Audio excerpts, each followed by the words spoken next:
महाभारत की कथा में एक प्रसंग है कि एक बार जब वनवास के समय पांडव पेयजल की खोज में क्रमशः इधर उधर भटकते हुए गए और एक सरोवर के किनारे जैसे ही पानी लेने पहुंचे तो किसी यक्ष ने उनको अपने प्रश्नों का उत्तर दिए बिना पानी लेने की अनुमति नहीं दी।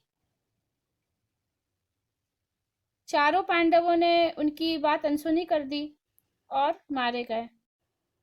अंत में युधिष्ठिर स्वयं गए और उन्होंने यक्ष के सभी प्रश्नों के उत्तर दिए और अपने भाइयों को भी पुनः जीवित करवाया। कठिन बात हो या कोई ऐसा कठिन प्रश्न हो जिसका उत्तर मिलना कठिन होता है तो उसे यक्ष प्रश्न कहा जाता है। अब हम संस्कृत में यक्ष प्रश्नः पाठ को पढ़ेंगे। महाभारतस्य यक्ष प्रश्नः अत्यंतं प्रसिद्धाः सन्ति। महाभारत के यक्ष प्रश्न बहुत ही प्रसिद्ध हैं। वन पर्व कथानुसारं वनवास काले एकदा पांडवाः वने विचरन्तः आसन्।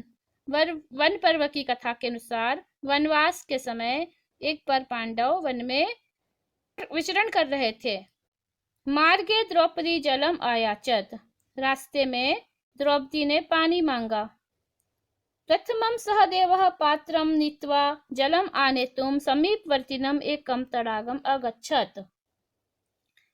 सबसे पहले सहदेव पात्रम नीत्वा बर्तन लेकर के पात्र लेकर के जलम आनेतुं पानी लाने के लिए समीपवर्ती एक तालाब के पास गए।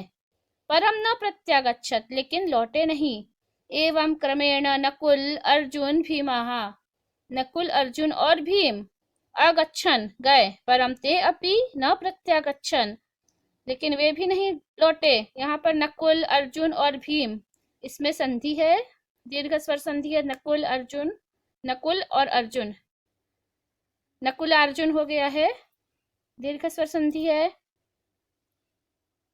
अन्ते स्वयं युधिष्ठिर तत्र आगत्य अपश्यत। अंत में स्वयं युधिष्ठिर ने तत्र आगत्य वहां आकर के देखा। यत् में चत्वारः अनुजः भूमौ निष्प्राणः पतितः। कि मेरे चारों भाई भूमि पर निष्प्राण पड़े हैं। सह तत्कारणं ज्ञातुम् ऐच्छत्। उन्होंने इसका कारण जानने की इच्छा की। सहसा एकः विशालकायः यक्षः आगच्छत्। उतने में एक बहुत बड़ा विशालकाय यक्ष आ गया। तेनोक्तं यत् मम प्रश्नोत्तरं विना यदि त्वं जलं गृह्णासि तर्हि त्वमपि एवमेव निष्प्राणतां प्राप्स्यसि। उसने कहा यदि मेरे प्रश्नों के उत्तरों को दिए बिना तुमने पानी को लिया तो तुम भी इनकी तरह ही निष्प्राणता को प्राप्त हो जाओगे। अनंतरम यक्षः प्रश्नान् अकरोत्। इसके बाद यक्ष ने प्रश्नों को किया। युधिष्ठिरस्य उत्तरैः सन्तुष्टः अनुजेभ्यः जीवनदानेन सहैव जलम अपि अददात्। और युधिष्ठिर के उत्तरों से संतुष्ट होकर के उसके छोटे भाइयों को भी जीवन दान और उसके साथ ही जल भी दिया। अब हम समझेंगे कि यक्ष और युधिष्ठिर के बीच में कौन कौन से प्रश्नोत्तर हुए। यक्ष ने कहा केनस्वित् क्षोत्रियो भवति, केनस्वित् विन्दते महत्, केन द्वितीयवान भवति, राजन केन च बुद्धिमान। केनस्वित् किसके द्वारा, केनस्वित् त को च और श्र को छ हो गया है। केनस्वित् श्रोत्रियो भवति, केनस्वित् श्रोत्रियो भवति, श्रोत्रियः भवति किसके द्वारा, वेद में प्रवीण होते हैं। केनस्वित् विन्दते महत् और किसके द्वारा उच्च स्थान को, महान स्थान को प्राप्त करते हैं।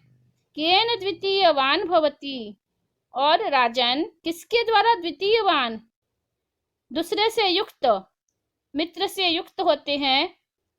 केन च बुद्धिमान और च और किसके द्वारा बुद्धिमान होते हैं। युधिष्ठिर ने कहा श्रुतेन श्रोत्रियो भवति, तपसा विन्दते महत्, धृत्या द्वितीयवान भवति, बुद्धिमान वृद्ध सेवया। श्रुतेन वेदों के अध्ययन से, श्रोत्रियो भवति वेद में प्रवीण हो जाते हैं, पढ़ने से, शास्त्रों को पढ़ने से हम उसमें प्रवीण हो जाते हैं। तपसा विन्दते महत् तपस्या के द्वारा हम महान हो जाते हैं। यहाँ तपस्या मतलब अपने कार्य में लीन होना, जो हम कर्म करते हैं वो भी तपस्या है। धृत्या द्वितीयवान भवति, धैर्य के द्वारा हम मित्र से युक्त हो जाते हैं। धैर्य हमारा सबसे बड़ा मित्र है। बुद्धिमान वृद्ध सेवया, और वृद्धों की सेवा से बुद्धिमान होते हैं, उनके आशीर्वाद से, उनकी जो अनुभव है उनको जान करके। इसके बाद यक्ष ने दूसरा प्रश्न पूछा, किस्विद गुरुतरम भूमे है, किस्विद उच्चतरम चखात, किस्विद शीघ्रतरम वायो हो, किस्विद बहुतरम तृणात। यहाँ पर भी किस्विद और शीघ्रतरम है, श को छ हो गया है, त को च हो गया है, व्यंजन संधि इसमें भी। किस्विद उच्चतरम चखात, यहाँ भी संधि है, द है और उच्चतर, द में उ मिल गया है। भूमि से गुरुतरम, श्रेष्ठ, उच्च क्या है, भारी क्या है। गुरुतर का शब्दार्थ भारी है लेकिन भावार्थ भारी नहीं है। भूमि से श्रेष्ठ क्या है। किस्विद उच्चतरम च खात, खात आकाश से, आकाश का पर्यायवाची है। आकाशात उच्चतरम किस्विद क्या है, खात उच्चतरम किस्विद क्या है। किस्विद शीघ्रतरम वायु हो, वायु से शीघ्र क्या है। किस्विद बहुतरम तृणात, और इनको से अधिक मात्रा में बहुत ज्यादा क्या है। युधिष्ठिर ने उत्तर दिया, माता गुरुतरा भूमे है, पृथ्वी से, भूमि से गुरुतर श्रेष्ठ माता होती है। खात पिता उच्चतरस, तथा, तथा और खात पिता उच्चतर, आकाश से उच्चतर पिता होता है। पिता का स्थान आकाश से भी उच्च है और माता का स्थान पृथ्वी से भी उच्च है। मनः शीघ्रतरम वातात, वायु से भी शीघ्र चलने वाला मनुष्य का मन है, हमारा मन है। चिंता बहुतरी तृणात, और तिनको से भी बहुत अधिक मात्रा में हमारी चिंताएं हैं। यक्ष उवाच, यक्ष बोला, स्वित प्रवसतो मित्रम, किस्विन मित्रम गृहे सतः, आतुरस्य च किम मित्रम, किस्विन मित्रम मरिष्यतः। प्रवसतो, प्रवास के समय, किस्वित मित्रम, मित्र कौन होता है। किस्विन मित्रम गृहे सतः, और घर में रहने पर कौन मित्र होता है। आतुरस्य च किम मित्रम, और जो आतुर है, बहुत ही बीमार है, उसका क्या मित्र है। आतुर का अर्थ अधीर भी होता है। और किस्विन मित्रम मरिष्यतः, जब हम मरेंगे, मरिष्यतः में लृट लकार है और द्विवचन है, भविष्य काल है, जब वह दोनों मरेंगे, ऐसा है इसका मतलब। तो क्या मित्र होगा। युधिष्ठिर ने उत्तर दिया, सार्थ प्रवसतो मित्रम, अर्थ स अर्थ, धन ही जो साथ में होता है वही सबसे बड़ा प्रवास के समय मित्र होता है। पास में का धन सबसे बड़ा मित्र होता है।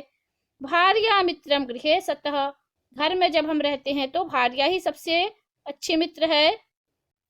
आतुरस्य भिषंग मित्रम, दानम मित्रम मरिष्यतः, आतुरस्य, आतुर का, भिषंग मित्रम, जो भिषक है, वैद्य है, वही मित्र है। यहाँ पे पांचवा वर्ण हो गया है, संधि होने के कारण, व्यंजन संधि है इसमें। दानम मित्रम मरिष्यतः, और मरिष्यतः, मरने वाले का दान ही मित्र होगा, दान ही मित्र होता है। युधिष्ठिरस्य उत्तरेण संतुष्टः यक्षः अवदत्, युधिष्ठिर के उत्तर से यक्ष संतुष्ट हो गया और बोला, भो राजन, त्वं भातृषु यम एकम इच्छसि सह जीवेत। युधिष्ठिर उवाच, नकुलो जीवेत इति ममेच्छा अस्ति। मम इच्छा, यहाँ पर अ के बाद में ई है तो ए हो गया है, गुण स्वर संधि है। ममेच्छा, जीवेत विधिलिंग लकार है। नकुलो जीवेत इति ममेच्छा अस्ति, नकुल ही जीवित होना चाहिए ऐसी मेरी इच्छा है। यक्ष बोलता है, यक्ष उवाच प्रियस्ते भीमसेनो अयम अर्जुनो वह परायणम। ते तुम्हारा, तुम सबका प्रिय है यह भीमसेन। अयम अर्जुनो, और यह अर्जुन। वह, यह षष्ठी विभक्ति है, बहुवचन है। तुम सभी का, यह जो परायण, कर्तव्य परायण अर्जुन है वह तुम सबका प्रिय है। यह भीमसेन तुम सबका प्रिय है। तत्कस्मान नकुलम राजन, तो फिर हे राजन, नकुल को किस लिए जीवित करना चाहते हो? सापत्नम जीवम इच्छसि, यह तो तुम्हारा सौतेला भाई है, इसको जीवित करना क्यों चाहते हो? युधिष्ठिर उवाच यथा कुंती तथा माद्री विशेषो नास्ति मे तयोः मातृभ्याम सममिच्छामि नकुलो यक्ष जीवतु। जैसे कुंती है वैसे ही माद्री भी मेरी माँ है। विशेषो नास्ति मे तयोः, उन दोनों के बीच में कोई भी विशेष नहीं है। मातृभ्याम समम इच्छामि, मैं दोनों माताओं को समान मानता हूँ। नकुलो यक्ष जीवतु, इसलिए दोनों में समानता रहे, इसलिए यक्ष नकुल को जीवित कर दो। जीवतु में लोट लकार है। जीवित होवे इसका अर्थ है ये यक्ष नकुल ही जीवित होवे। युधिष्ठिरश्च निष्पक्षतया धर्मनिष्ठया च प्रसन्नः यक्षः सर्वेभ्य जीवनम दत्तवान, और युधिष्ठिर की निष्पक्षता से और धर्मनिष्ठा से प्रसन्न होकर के यक्ष ने सभी को जीवन दे दिया, उन चारों को जीवित कर दिया। अभी भी कोई कठिन प्रश्न होता है तो उसको यक्ष प्रश्न ही कहते हैं।